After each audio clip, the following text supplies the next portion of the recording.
నమస్కారం. నమస్తే సంతోష్ని. సార్, ఇటీవల ముఖ్యమంత్రి రేవంత్ రెడ్డి గారు ఏమన్నారంటే, ఇప్పటివరకు 33 జిల్లాలు ఏవైతే ఉన్నాయో అవన్నీ స్వలాభం కోసం క్రియేట్ చేయబడ్డాయని, అడ్మినిస్ట్రేటివ్ కన్వీనియన్స్ అనేది అంత ప్రాపర్గా లేదని, అదే విషయం రెవెన్యూ డివిజన్స్కి, మండల్స్కి కూడా అప్లికబుల్ అవుతుందని చెప్పారు. దానికోసం ఆయన ఒక జ్యుడిషియల్ కమిషన్ ఏర్పాటు చేసి రీఆర్గనైజేషన్ గురించి ఆలోచించాలని అన్నారు సార్. దీని మీద మీరు ఏమంటారు? 33 జిల్లాలు ఉండడం కరెక్ట్ అంటారా, లేకపోతే తగ్గించాలా, లేకపోతే పెంచాలా? సంతోష్ని, ప్రభుత్వానికి గతంలో చేసిన పనులు సమీక్షించే బాధ్యత ఉన్నది, తప్పులేదు.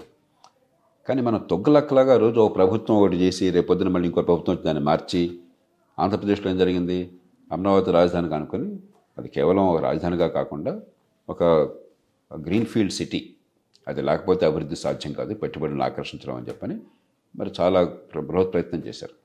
మళ్ళీ వీళ్ళు వచ్చి తొగ్గులక్కలాగా దాన్ని మార్చి పారేసి గందరగోళం చేశారు. ఇవన్నీ కూడా దీర్ఘకాలిక నిర్ణయాలు. ఒక జిల్లా అన్నది 100-150 ఏళ్ల నుంచి ఉన్న జిల్లాలు. స్వతంత్రం వచ్చాక మార్చల. తెలంగాణలో ఒక హైదరాబాద్ జిల్లాని హైదరాబాద్ రంగారెడ్డిగా విభజించడం తప్పితే స్వతంత్రం వచ్చాక మార్చల. అలాగే ఆంధ్రప్రదేశ్లో ఒక విజయనగరం జిల్లా ఏర్పాటు, ప్రకాశం జిల్లా ఏర్పాటు తప్ప ఎక్కడ ఇంకో మార్పులు జరగల. 20 జిల్లాలు ఉండే, 23 జిల్లాలు అయిన ఉమ్మడి రాష్ట్రంలో. తెలంగాణలో 10 జిల్లాలు మనకున్నాయి. దాన్ని ఇవాళ జనాభా పరిస్థితులను బట్టి మార్చడం తప్పు లేదు. ఆ ప్రయత్నం చేశారు. ఆ చేసినప్పుడు ప్రధాన్ని తిరగడాల్సిన అవసరం లేదు. ఆంధ్రప్రదేశ్ ఉందనుకోండి, ఉదాహరణకి అసలు నమూనాయే పొరపాటు. అక్కడ పార్లమెంట్ నియోజకవర్గంతో జిల్లా సంధానించారు. పార్లమెంట్ నియోజకవర్గాలు మీకు ప్రజలకి సౌకర్యం కారణంగా ఉండవు. ఇంత జనాభాకి ఒక నియోజకవర్గం ఉండాలి, సుమారుగా సమానమైన జనాభా ఉండాలి, అది చట్టం చెప్తోంది.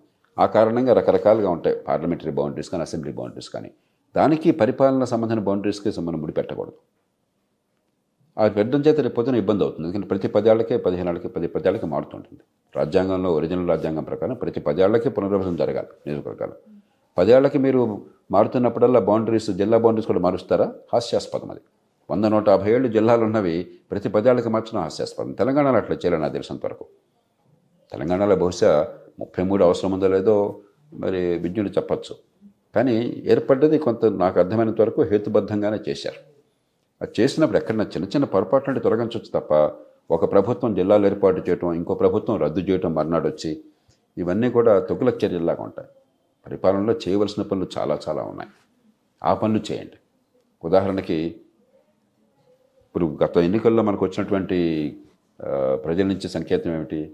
అభివృద్ధి ఫలితాలు హైదరాబాద్ నగరంలో అందినాయి, కానీ గ్రామీణ ప్రాంతాల్లో మరి ఇతర జిల్లాల్లో అందల. కాబట్టి అక్కడ ఒకటి ఒక రీతిలో ఉంది, ఇక్కడ ఒకటి ఒక రీతిలో ఉంది. అంటే ప్రజలు ఏం చెప్తున్నారు? మాకు అభివృద్ధి కావాలి, అభివృద్ధి ఫలాలు మాకు అందాలి, మా జీవితంలో మాకు ఆదాయాలు పెరగాలి, మా పిల్లలకు ఉపాధి కలగాలని చెప్పని. అక్కడ కలగటం లేదు అనుకున్నంత స్థాయిలో. కాబట్టి చిన్న పట్టణాలను పెంచడం ఎట్లాగా, స్థానిక ప్రభుత్వాన్ని బలోపేతం చేయడం ఎట్లాగా, ప్రజలకు సేవలు సమర్థంగా ఏర్పాటు చేయడం ఎట్లాగా, దాని మీద దృష్టి పెట్టండి. కానీ జిల్లాల ఏర్పాటు ఒకళ్ళు, జిల్లాలు మళ్ళీ తీసేయటం మరొకళ్ళు, ఈ తొగలకలాగా పాలన మంచిది కాదు. అందులో కీలకమైన విషయాల్లో దీర్ఘకాల అంశాలు ఇవన్నీ కూడా. ఒక 5 ఏళ్లకోసారి ప్రభుత్వం మారితే జిల్లాలు మారకూడదు. సార్, ఇప్పుడు మనం జిల్లాల ఏర్పాటు గురించి మాట్లాడుకుంటే అడ్మినిస్ట్రేటివ్ కన్వీనియన్స్ అనే ఒక పదాన్ని ఎక్కువగా వాడతాం, అండ్ సర్వీస్ డెలివరీ అనే పదాన్ని. సో వీటిని మీరు ఎలా చూస్తారు సార్? అంటే అడ్మినిస్ట్రేటివ్ కన్వీనియన్స్ అనే దాన్ని మనం ఎలా చెప్పొచ్చు? ఇప్పుడు అడ్మినిస్ట్రేటివ్ కన్వీనియన్స్ అంటే సంతోష్ని, అడ్మినిస్ట్రేషన్కి కన్వీనియంట్ కాదు, ప్రజలకి కన్వీనియంట్. ఉదాహరణకి ఎన్టీ రామారావు గారు ప్రభుత్వంలో ఆయన వచ్చాక, తెలుగుదేశం పార్టీ ప్రభుత్వం వచ్చాక మండలాలు ఏర్పాటు చేశారు. పూర్వం తాలూకాలు ఉండేవి.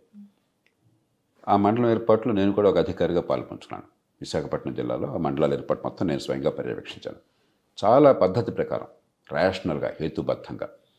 అక్కడ ఉన్న దానిలో కాస్త పెద్ద పంచాయతీ, ఒక చిన్న పట్టణం కానీ లేకపోతే పెద్ద గ్రామం కానీ ఎంపిక చేసి, అది అన్ని గ్రామాలకి కూడలుగా ఉండేది చూసి, ప్రజల సౌకర్యాన్ని గుర్తించి, ప్రజలకు ముందుగానే నోటీస్ ఇచ్చి, వారి నుంచి వారి అభిప్రాయాలు కూడా సేకరించి, అందరికీ అసౌకర్యం లేకుండా జాగ్రత్త చేయగలరు. అందుకని మండలాలు బాగా నిలిచినాయి, ప్రజల మనసులో నిలిచినాయి.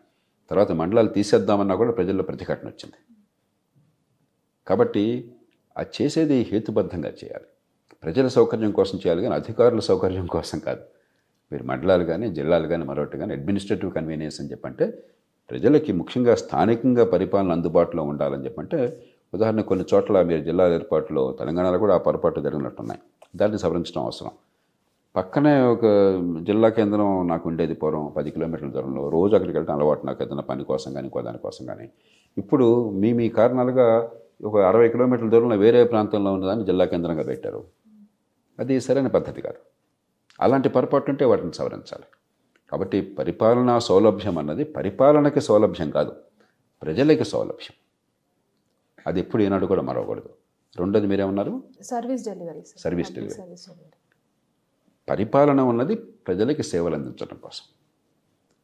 కొన్ని సేవలు ప్రజలు రోజువారీగా వాళ్ళకి దాని ఫలితం చూస్తారు కానీ రోజువారీగా పాత్ర ఉండదు. ఉదాహరణకు చట్టబద్ధ పాలన, శాంతి భద్రతలను కాపాడడం, సకాలంలో న్యాయం అందించడం, తగాదాలుంటే పరిష్కారం చేయటం. ఆ న్యాయం అందడం పరిష్కారం చేయటం అవసరం వాళ్ళు తప్ప మిగతా వాళ్ళకి తెలియదు. శాంతి భద్రతల ప్రభావం తెలుసు కానీ జరిగేదంతా అంతరాంగం చూసుకుంటుంది.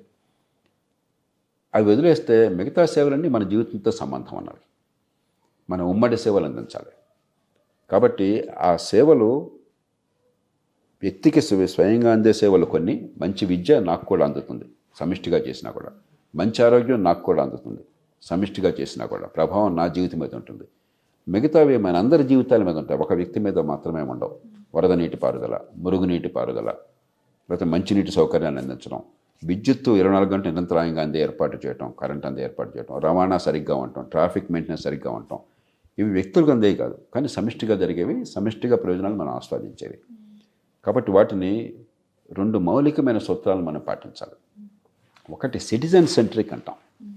పౌరుడి కేంద్రంగా వాటిని తయారు చేయాలి కానీ అధికార యంత్రాంగం కేంద్రంగా వాటిని తయారు చేయకూడదు. లక్ష్యం ఏదైతే ఉందో లక్ష్యం ప్రకారం మనం ఈ వ్యూహాన్ని రూపొందించాలి, ఆ రకమైనటువంటి డిజైన్ చేయాలి. రెండోది వీరున్నంత మేరకు అధికార వికేంద్రీకరణ. ఎందుకు వికేంద్రీకరణ అవసరం? ప్రజలకి ఎంత చేరువగా సేవ అందితే అంత తొందరగా తప్పుల్ని సవరించవచ్చు. మనం కట్టేటువంటి పన్నులకి నాకు అందే సేవకి మధ్య బంధం నాకు అర్థమవుతుంది. ప్రజలకి ఎంత దూరంగా ఉంటే ఆ సేవ అంత బలహీనంగా పేలవంగా ఉంటుంది. నేను ఎప్పుడు ఒక ఉదాహరణ చెప్తుంటాను. ఇక్కడ నెలలా మనం మెయింటెనెన్స్ ఫీ ఇస్తున్నాము.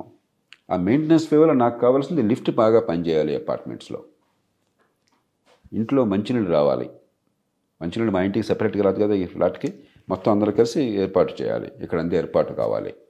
లేకపోతే డ్రైనేజ్ సరిగ్గా ఉండాలి, లేకపోతే పార్కింగ్ సరిగ్గా ఉండాలి. వీటిలో ఏ పొరపాటు ఉన్నా కూడా వెంటనే నాకు తెలిసిపోతుంది, నష్టం నాకు అర్థమవుతుంది. ఎక్కడ తప్పు ఉందో నేను అర్థం చేసుకుంటున్నాను, దాన్ని సవరించి ఏర్పాటు చేస్తున్నాను. వాళ్ళతో మాట్లాడి ఏమయ్యా మీరు మెయింటెనెన్స్ ఫీ కడుతున్నామో ఈ సేవ అందకపోతే ఎట్లా అని చెప్పని కూర్చుంటాను. ఇట్లా కాకుండా ఈ లిఫ్ట్ పని చేసేది నేను ఉండేది ఎక్కడ, కానీ నిర్ణయం మీకు హైదరాబాద్ మున్సిపల్ కార్పొరేషన్ ఆఫీస్లో చేశాడు అనుకోండి, లిఫ్ట్ బాగా నడుస్తుందా? చచ్చిన నడవదు. కాబట్టి ప్రజలకి ఎంత దగ్గరగా వీలుంటే అంత దగ్గరగా ఆ నిర్ణయాధికారమో సేవలు అందించే బాధ్యత ఉండాలి.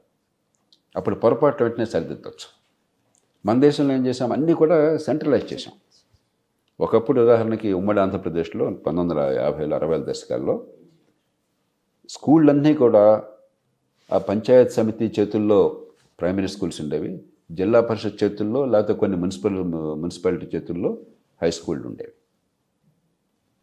మనం వాటిని ఏం చేసాం, అవన్నీ కూడా పేరుకి ఇంకా జిల్లా పరిషత్ మండల పరిషత్ స్కూళ్ళు అన్నా కూడా మొత్తం నిర్ణయాధికారం అంతా కూడా రాష్ట్రం చేతుల్లో పెట్టేశాం. పిహెచ్సిలు ఆ రోజుల్లో ప్రాథమిక ఆరోగ్య కేంద్రాలు పంచాయత్ సమితి చేతుల్లో ఉండేవి. అసలు వాటికి కూడా స్థానిక ప్రభుత్వాలకు సంబంధం లేకుండా చేశాం. విద్య నాశనమైంది, ఆరోగ్యం ప్రజలకు సంతృప్తి కలగడం లేదు. కాబట్టి కేంద్రీకరించి సేవలు అందించడం అనేది సాధ్యం కాదు. ఇస్తాం అనుకుంటాం, మనం ఒళ్ళు హోనం చేసుకుంటాం, కానీ పని జరగదు, ఫలితం ఉండదు. అంచేత ఈ 2 ప్రిన్సిపల్స్, సిటిజన్ సెంట్రిక్, పౌరుడి కేంద్రంగా పౌరుడి అవసరాలను తీరుస్తూ పౌరుడికి ఇబ్బంది లేకుండా చేయటం. అట్లాగా ఎక్కడ అలాంటి పనులు ఎక్కడ జరిగితే అక్కడ మీకు ఫలితం ఉంటుంది. పాస్పోర్ట్ ఉంది, పాస్పోర్ట్ ఏం చేశారు, అక్కడ వికేంద్రీకరణ చేయాల, కానీ సిటిజన్ సెంట్రిక్ చేశారు. అందుకని పాస్పోర్ట్ ఆఫీస్కి మీరు అప్లికేషన్ ఇచ్చేస్తే, లేకపోతే ఈ రోజుల్లో బై పోస్ట్ కూడా పంపించేయచ్చు. అది ఇచ్చేస్తే మీకు తర్వాత అనవసరం, పద్ధతి ప్రకారం పాస్పోర్ట్ అందుతుంది. జర్మనీ లాంటి దేశాల్లో అంతకంటే ముందుకెళ్ళారు.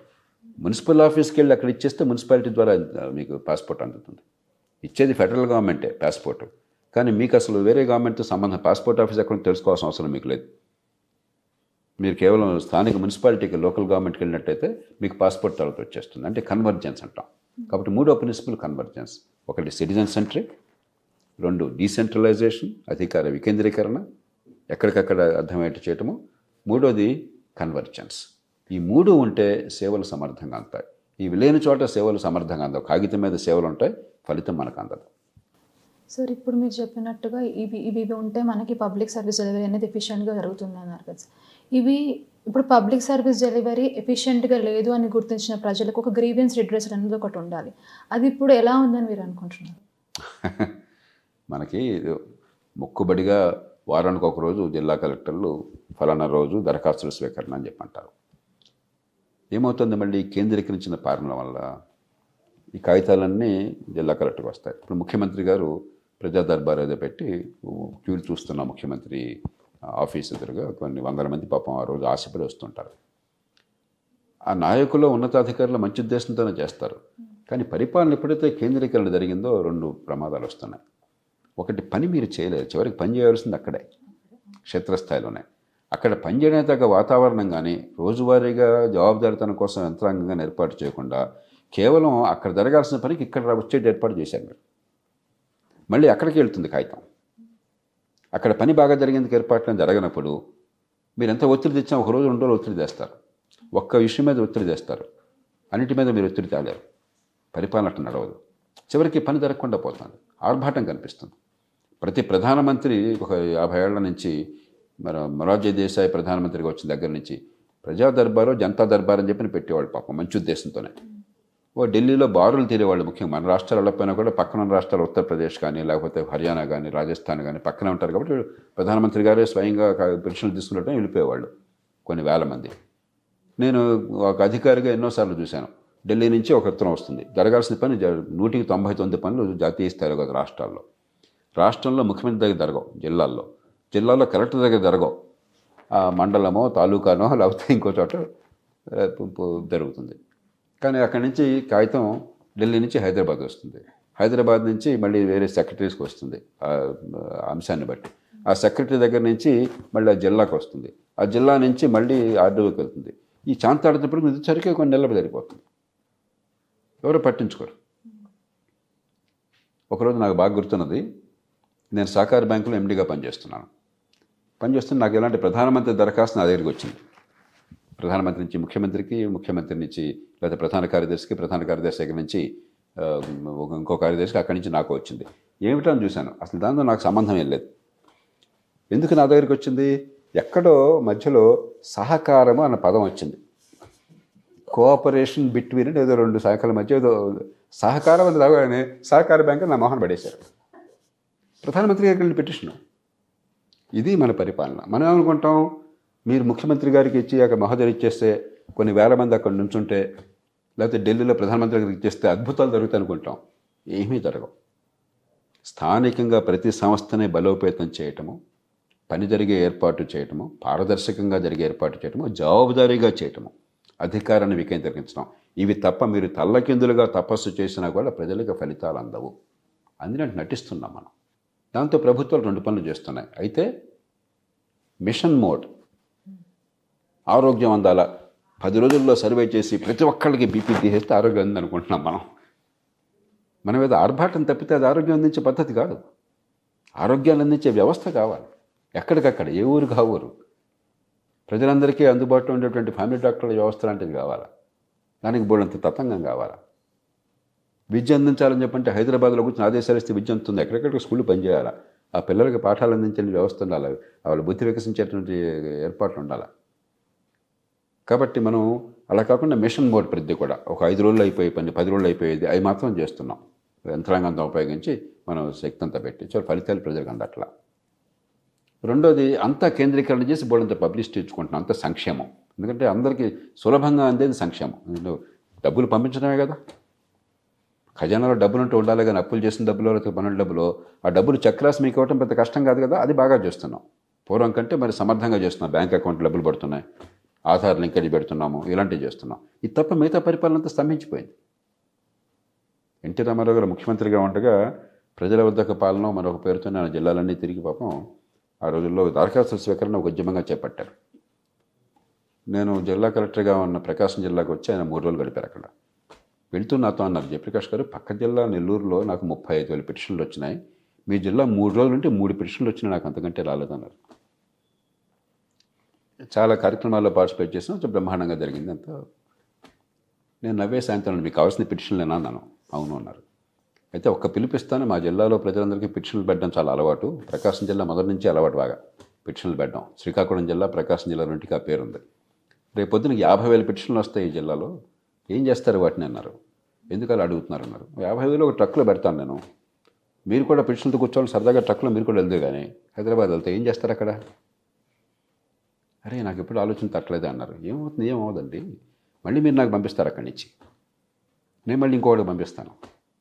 దానికి బదులు ఇక్కడే అధికారాన్ని ఇచ్చి, బాధ్యత ఇచ్చి, జవాబుదారితనం పెట్టి, సమర్థులను ఎంపిక చేసి వాళ్ళ ద్వారా పని చేయించి ఏర్పాటు జరిగితే పని జరుగుతుంది. అలాగే మీరు పంచాయతీలు, మున్సిపాలిటీని బలోపేతం చేసి వాళ్ళ జవాబుదారీ ఉంటే ఏర్పాట్లు చేసి బాధ్యత వాళ్ళకి పెడితే పని జరుగుతుంది. అంతా మీ దగ్గర తీసుకెళ్ళి మీరు మళ్ళీ తపాలు మళ్ళీ ఇక్కడికి పంపించే ఉపయోగం ఉంది.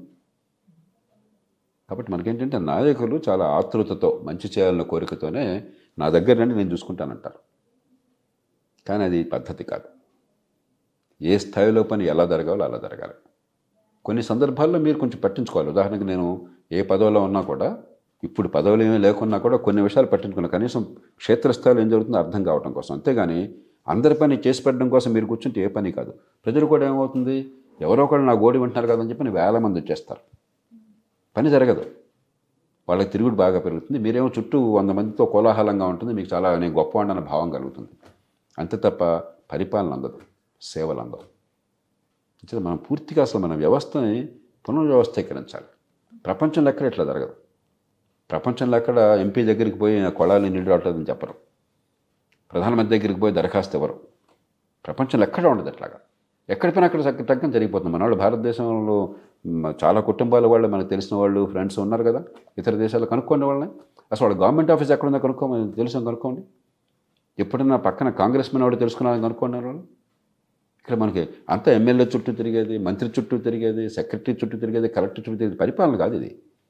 ఏదో ఒక ఫ్యూడల్ వ్యవస్థను కొనసాగిస్తూ పరిపాలన అనుకుంటున్నాం. దీన్ని మొత్తం మార్చాలి. ప్రజల్ని ఒక బెచ్చగాళ్ళుగా మార్చేసాం, అర్థించేవాళ్ళుగా, యాచకులుగా మార్చేసాం. కాదు, ప్రజలు ఆత్మగౌరవం ఉన్న పౌరులుగా మనం చూడాలి. సేవలు పకడ్బందీగా ఎక్కడికక్కడ సమర్థంగా అందాలి. అందకపోతే జవాబుదారితనం ఉండాలి, దానికి తగ్గ ఏర్పాట్లు చేయాలి. అలా కాకుండా మనం ఎంతసేపటికి రేపు పొద్దున ఓట్ల కోసం అని చెప్పని ఈవేళ ఎలక్షన్ టైంలోనేమో డబ్బులు పంచిపెట్టడం, ఎలక్షన్ అయిన తర్వాత తాయిలాలు పంచిపెట్టడం, మొత్తం ఓట్ల చుట్టూ తప్ప పరిపాలన చుట్టూ అసలు రాజకీయం తిరగట్లేదు. సమస్య. సార్ మీరు వికేంద్రీకరణ అన్నారు కదా సార్, అది మనకి ఎలక్షన్స్ పరంగానో లేకపోతే ఇట్లా డిస్ట్రిక్ట్స్ మార్చే పరంగానో ఉన్నంత పరిపాలన పరంగా ఎందుకు ఉండట్లేదు అంటారు? మనకేమైందంటే రాజ్యాంగం వచ్చిన కొత్తలో జాతీయ స్థాయిలో పార్లమెంట్ ఏర్పడింది, యూనియన్ ప్రభుత్వం ఏర్పడింది, రాష్ట్రాల్లో అసెంబ్లీలు ఏర్పడ్డాయి, రాష్ట్ర ప్రభుత్వాలు ఏర్పడ్డాయి. వివిధ కారణాల వల్ల మూడో వంచ ప్రభుత్వాన్ని రాజ్యాంగంలో పెట్టాల. ఊరికే ఆదేశిక సూత్రాల్లో పంచాయతీలు ఏర్పాటు చేసుకుంటే బాగుంటుంది అని మాట అన్నారు అంతే. దాంతో ఏమైంది, ఈ రెండు స్థాయిల్లో మొట్టమొదట జాతీయ స్థాయి అంత బలంగా ఉండేది. ఎందుకంటే నెహ్రూ గారు ప్రధానమంత్రిగా ఉండేవాడు, ఒకే పార్టీ, ఏకపార్టీ నాయకత్వము, రాష్ట్రాల్లో అంతా కూడా ఆ పార్టీ నాయకత్వానికి లోబడి ఉండేవాళ్ళు, స్వతంత్ర పోరాట విలువలు ఉండేవి, ఒకళ్ళంటే ఒకళ్ళకి నమ్మకాలు ఉండేవి. కాబట్టి జాతీయ స్థాయి ఎక్కువ ప్రభావం చూపెట్టింది. అందులో దేశ విభజన నేపథ్యంలో మరి దేశం అంతా గందరగోళం ఉండేసరికి జాతీయ స్థాయి నాయకత్వం ప్రభావం వచ్చింది. కానీ కాలక్రమేణా రాష్ట్రాలు బలపడ్డాయి. ఎందుకంటే రాజ్యాంగపరంగా 7వ షెడ్యూల్లో రాష్ట్రానికి అపారమైన అధికారాలను ఇచ్చారు. ఈవేళ 195 రాష్ట్ర భవిష్యత్తు రాష్ట్రం చేతుల్లోనే ఉన్నది. ఇప్పటికీ మనం ఏదో చెప్తుంటాం కానీ ఢిల్లీకి వచ్చి అది వాస్తవం కాదు. రాష్ట్రంలో ప్రభుత్వం తలుచుకుంటే, రాష్ట్రంలో ప్రభుత్వం గట్టిగా నిర్ణయాలు తీసుకుంటే చాలా పనులు జరుగుతాయి. ఒరిస్సా గొప్ప ఉదాహరణ. ఒక నిరుపేద రాష్ట్రం, చాలా కాలంగా పేద రాష్ట్రాల్లో ఒకటిగా గుర్తింపు పొందింది. ఒరిస్సా చాలా రంగాల్లో ఈవేళ మీరు మంచి ఫలితాలు కనిపిస్తాయి. అంటే ఏంటి, నిర్ణయాలు మీరు తీసుకుని మార్పు చేయగలరు. అందుకనే ఒక్కొక్క రాష్ట్రం ఇంకో రాష్ట్రానికి పొంతం లేదు. రాష్ట్రాల్లో ఫలితాలు రకరకాలుగా వస్తాయి. ఎందుకని ఒక్కొక్క ఆ రాష్ట్రంలో ఉన్న రాజకీయాన్ని బట్టి, అక్కడ పరిస్థితులను బట్టి, పరిపాలన బట్టి ఫలితాలు మారుతున్నాయి. దేశం అంతా ఒకే రకంగా ఉండదు. కానీ మూడో వంచ ప్రభుత్వాలు ఏర్పడలా. దాంతో ఏమైంది, ఎమ్మెల్యే గారే స్థానికంగా అన్ని పనులు చేయడం కోసం ఆయన యజమాని అయిపోయినాడు. అది రాజ్యాంగంలో ఎక్కడ చెప్పలేదు. ఎమ్మెల్యే ఇస్ అన్క్రౌన్డ్ కింగ్, అది కాన్స్టిట్యుయెన్సీ. నియోజకవర్గానికి ఆయన మకుటం లేని మహారాజు. ఆయనకి అది అలవాటు మీరు ప్రజలు వాళ్ళ మీద ఆధారపడుతున్నారు. ఏ చిన్న పని కావాలన్నా ఎమ్మెల్యే దగ్గరికి పోతున్నారు. ఎమ్మెల్యే గారు కూడా స్థానికంగా అధికార యంత్రాంగం మొత్తాన్ని శాసిస్తున్నాడు. తర్వాత స్థానిక ప్రభుత్వాన్ని ఆలస్యంగా 73-74 సవరణలతో పెట్టాం మనం. అది కూడా చాలా అధ్వాన్నంగా పెట్టాం. ఉద్దేశం మంచిదైనా కూడా నిర్మాణం చాలా చండాలంగా పెట్టాం. అది రాష్ట్రాలకు ఏమీ సొంతంగా ఆలోచించే అవకాశం లేకుండా ఢిల్లీ నుంచి రాజ్యాంగంలోనే నమూనా పెట్టి పారేసాం. అంచేత రాష్ట్రాలకు ఎవరికి ఆసక్తి లేదు చేయాలని చెప్పని. ఒకవేళ ఆసక్తి ఉంటే చేద్దాం అనుకున్నా కూడా ఇప్పుడు ఎమ్మెల్యే గారు ఏమనుకుంటున్నాడు, ఈ స్థానిక ప్రభుత్వాలు నాకు రైవల్స్, నాకు శత్రువులు, వాళ్ళు వస్తే నా మాట చెల్లదు. ఎమ్మెల్యే గారి మీదే ముఖ్యమంత్రి ఆధారపడి ఉంటాడు, రాష్ట్ర ప్రభుత్వం ఆధారపడి ఉంటుంది. మన ఎన్నికల వ్యవస్థలో రాష్ట్ర శాసనసభ మెజార్టీని బట్టే రాష్ట్రంలో ప్రభుత్వం ఉంటుంది. కాబట్టి ఎమ్మెల్యే గారికి అది ఇష్టం ఉండదు, ఏ ఎమ్మెల్యేకి ఇష్టం ఉండదు. వ్యక్తులుగా మాట్లాడట్లేదు, నేను ఒక వ్యవస్థగా మాట్లాడుతున్నాను. అలాగే ఉన్నతాధికారులు ఐఏఎస్ లాంటి అధికారులు ఉన్నారు. ఇప్పుడు ఇవాళ పెత్తనం అంతా కూడా జిల్లా కలెక్టర్ల చేతుల్లో ఉంది. వాళ్ళు ఎమ్మెల్యేలను మెప్పించినంతకాలం, ముఖ్యమంత్రి గారికి విశ్వాసంగా ఉన్నంతకాలం వాళ్ళంతా ఏమనుకుంటారు, మరి మీరు ఎన్నికైన స్థానిక ప్రభుత్వాలకు అధికారం ఇస్తే మళ్ళీ మా అధికారం తగ్గిపోతుంది వాళ్ళు అనుకుంటారు. కాబట్టి అధికార యంత్రాంగం ఒక పక్కన, ఎమ్మెల్యేలు మరో పక్కన, మూడవ సంఖ్య ప్రభుత్వాలు అనేవట్ల. కాబట్టి రకరకాల కారణాలు, కర్ణుడి చావుకి 1,00,000 కారణాలు అన్నట్టుగా ఈ స్థానిక ప్రభుత్వాలు బలహీనంగా ఉండడానికి కూడా అసలు నిర్మాణమే చాలా తప్పు. చాంతాడంత పొడుగున జాతీయ స్థాయిలో నిర్మాణం చేశారు. ప్రపంచంలో ఏ దేశంలో కూడా స్థానిక ప్రభుత్వాలు ఎట్లా ఏర్పాటు కావాలన్నది రాజ్యాంగంలో లేదు. భారతదేశం ఒక్కటే మినహాయింపు. ప్రపంచంలో అంతా స్థానిక ప్రభుత్వాల ఏర్పాటు కానీ, ఎన్నికలు కానీ, ఆ వ్యవస్థ మొత్తం కూడా రాష్ట్రాల చట్టాల్లో ఉంటుంది, జాతీయ స్థాయిలో ఉండదు. మనకి రాజ్యాంగంలోనే చాలా విపులంగా పెట్టారు. స్థానిక ప్రభుత్వాలు విధిగా ఉండాలి, అధికారాలు బాధ్యతలు ఉండాలని చెప్పి సురుకోవాల్సింది. జర్మన్ రాజ్యాంగంలో 28వ అధికరణంలో ఉదాహరణకి 54 పదాలతో స్థానిక ప్రభుత్వాలు ఏర్పాటు ఉంది. దానిలో 20 పదాలు యూరోపియన్ కమ్యూనిటీ గురించి, అది తీసేస్తే 27-30 పదాలు ఉంటాయి అంతే. మంది 7,700 మాటలు, 7,700 పదాలు చేశారు రాజ్యాంగంలో. చాంతాడత పొడుగును పెట్టారు. పూర్తిగా గజిబిజిగా, గందరగోళంగా, అసలు రాష్ట్రాలకు ఏమాత్రం కూడా సొంత ఆలోచన లేకుండా, అవసరాన్ని బట్టి మార్పులు చేర్పులు లేకుండా పెట్టేశారు. అధికారం గురించి ఒక్క మాట కూడా లేదు, వనరుల గురించి ఒక్క మాట కూడా లేదు. ఏది చేయకూడదు అది చేశారు, ఏది చేయాలో అది చేయలేదు. అందుకే పేరుకు స్థానిక ప్రభుత్వాలున్నా కూడా 100కి 90 పాళ్ళు దేశంలో లోకల్ గవర్నమెంట్స్ నిర్వీర్యమైపోయినాయి. ఉత్సవగ్రహాలకు ఎలక్షన్లు మాత్రం ఆర్భాటంగా జరుగుతాయి. ఎలక్షన్లో ఓట్ల కొనుగోలు బ్రహ్మాండంగా జరుగుతుంది. ఎందుకంటే చిన్న చిన్న నియోజకవర్గాలు కదా, ఒక్క ఓటుకి విలువ ఎక్కువ అవుతుంది. కొన్నిసార్లు ఓటుకి 5,000, 10,000 కూడా పలుకుతుంది. ఎందుకు ఇదంతా అంటే విగ్రహం పుష్టి నైవేద్యం నష్టం, మనకు తెలుగు సామెత ఉంది, ఏమీ లేదు. అంచేత స్థానిక ప్రభుత్వాలను పూర్తిగా నాశనం చేశాం. మళ్ళీ సమర్థమైన స్థానిక ప్రభుత్వాలని జవాబుదారీతనంతో ఏర్పాటు చేయకుండా ప్రజాస్వామ్యాన్ని బాగు చేయడం చాలా కష్టం. సార్, ఇప్పుడున్న కాన్స్టిట్యూషనల్ మ్యాండేట్ ప్రకారం ఏమి చేయొచ్చు అంటారు మీరు ఈ లోకల్ గవర్నమెంట్స్ని స్ట్రాంగ్ చేయడానికి? 7వ షెడ్యూల్లో దీన్ని చేర్చేస్తే ముందు అసలు ఓకే, ఇప్పుడు 11, 12 షెడ్యూల్ ప్రకారం మనం గ్రామ పంచాయతీలకు 11వ షెడ్యూల్లో 27 అంశాలు పెట్టాం. 12వ షెడ్యూల్లో 18 అంశాలు మున్సిపాలిటీలకు పెట్టాం. అది 7వ షెడ్యూల్లో చేర్చేసండి. ఎలాగైతే 7వ షెడ్యూల్లో జాతీయ అంశాలు, రాష్ట్రాల అంశాలు, తర్వాత 3వది ఉమ్మడి జాబితా అన్నాం. అలాగే రాష్ట్రాల అంశాల్లో మళ్ళీ సెపరేట్ చేసి విధిగా స్థానిక ప్రభుత్వాలకు వెళ్ళాల్సిన అంశాలు అని పెట్టండి మీరు. అప్పుడేమవుతుందంటే రాజ్యాంగపరంగా ఎప్పుడైతే బాధ్యతలు ఉన్నాయో, ఎలాగైతే రాష్ట్రాలు కాలక్రమేణా పుంజుకున్నాయో ఇలా స్థానిక ప్రభుత్వాలు పుంజుకుంటాయి.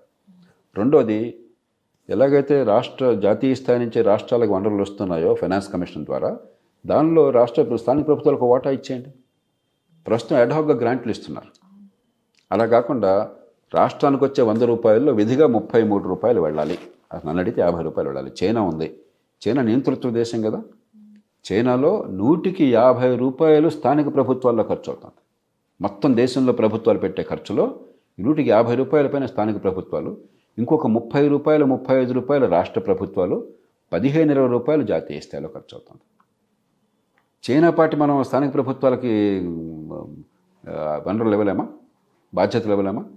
కాబట్టి ఈ వనరుల విభజనలో ఒక కేటాయింపులో ఆటోమేటిక్ ఒక రేషియో ఇచ్చేయండి, ఇంత వాటా వాళ్ళకి అని చెప్పని.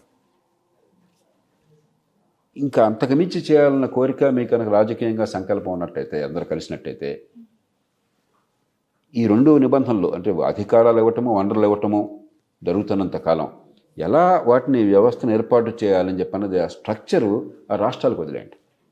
ఉదాహరణకి మా చిన్ననాడు అప్పుడు రాజ్యాంగంలో లేకపోయినా కూడా పంచాయతీ సమితులు, జిల్లా పరిషత్తులు, పంచాయతీలు ఉండేవి. ఆనాడు ఏం చేశారు, సర్పంచ్, గ్రామ పంచాయతీ సర్పంచ్ సమితి సభ్యుడిగా ఉండేవాడు. వాళ్ళు ఒక ఆయన ప్రెసిడెంట్ అయ్యేవాడు. సమితి ప్రెసిడెంట్ జిల్లా పరిషత్ సభ్యుడిగా ఉండేవాడు. ఎన్టీ రామారావు గారు వచ్చిన తర్వాత ఈ అధ్యక్షుడు ఎన్నికంతా కూడా డైరెక్ట్గా పెట్టారు. జిల్లా పరిషత్ అధ్యక్షుడు కానీ, పంచాయతీ సమితి కానీ, లేకపోతే మున్సిపల్ చైర్మన్లు కానీ. కానీ పంచాయతీ సర్పంచ్ సమితిలో సభ్యుడిగా ఉండేవాడు, సమితి ప్రెసిడెంట్ జిల్లా పరిషత్లో ఉండేవాడు. అంటే మూటికి సంధానం బాగా ఉండేది. అది మీరు రాష్ట్రాలకు వదిలేయండి, మీకెందుకు అనవసరంగా? దీనికి ఒక సభ్యుడు, ఒక ఎన్నికైన అధిపతి, దానికి మళ్ళీ వేరే సభ్యుడు, దానికి సంబంధం లేకుండా చేశారు. ఈ పిచ్చి లేకుండా రాష్ట్రాలకి ఆ చాయిస్ వదిలేయండి. కొన్ని రాష్ట్రాలు ఒక రకంగా చేసుకుంటాయి అవసరాన్ని బట్టి, కొన్ని రాష్ట్రాలు పంచాయతీలను, మున్సిపాలిటీని కలిపేసుకుంటాయి. మీకెందుకు ఈ గొడవ అంతా కూడా? కాబట్టి రాజ్యాంగం అనవసరంగా ఎక్కడైతే వివరాల్లోకి వెళ్ళకూడదో అక్కడ వివరాల్లోకి వెళ్ళింది. ఏదైతే చేయాలో దాని గురించి విస్మరించింది.